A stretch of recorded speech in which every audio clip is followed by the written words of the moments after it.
কবিরাজের টাকায় কি সংসার চলে না? চলে। তাহলে এই প্র্যাকটিক্যাল পরীক্ষার নামে তোমরা এগুলো কেন করো? তোমার না শুনলেও চলবে, তোমার কাজ হয়েছে, এখন তুমি আসতে। আমি যেতে চাই না। তুমি সত্যি করে বলো, তুমি এসব কেন করো?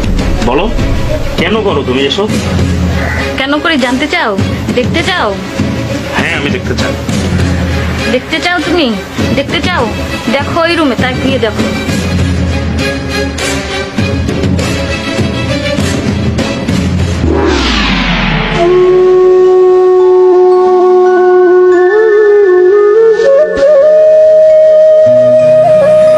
কে উনি?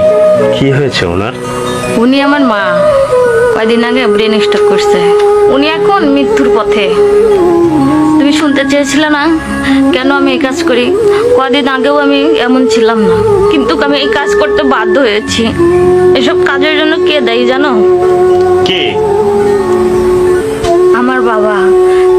আমার বাবা যদি দ্বিতীয় বিয়ে না করতো, আমার মা স্ট্রোক করতো না, আর এই বাড়ির জায়গা জমি ওই চেয়ারম্যানের কাছে বন্ধক রাখতো না, আমি ওই পথে যেতাম না। এই সব কিছুর জন্য আমার বাবা দায়ী। আমার বাবার জন্যই আজকে আমাদের জীবনটা শেষ হয়ে গেছে। এছাড়া আর কোনো উপায় নেই।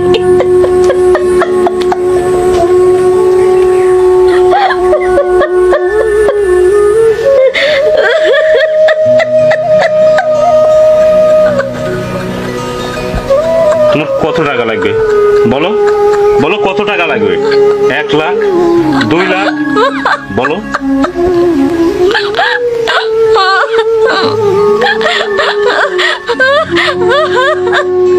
প্লিজ প্লিজ কাঁদবে না, প্লিজ কাঁদবে না। আজ থেকে তোমার সম্পূর্ণ দায় দায়িত্ব আমার। তোমার আম্মার অসুখের যত টাকা লাগে আমি দেখবো। প্লিজ তুমি কাঁদবে না, কাঁদবে না মোনা, আমি আছি আজ থেকে তোমার। না না, তা হয় না, আমি তো বিবাহিত ছিলাম। কেন হয় না? আমিও তো বিবাহিত ছিলাম। আমারও কেউ নাই, তোমারও কেউ নেই। আমি যদি সবকিছু ভুলে তোমাকে পেতে চাই, তোমার আপত্তিটা কোথায় বলো? তুমি আবার যদি ওর মতো ফেলে দিয়ে চলে যাও? আমি কখনো তোমাকে ছেড়ে চলে যাব না। এই মনটা আজ থেকে শুধু তোমার জন্য।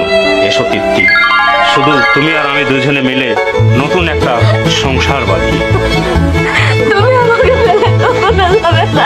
কখনো যাব না, কখনো যাব না, কখনো যাব না। তুমি শান্ত হও তৃপ্তি, তুমি শান্ত হও।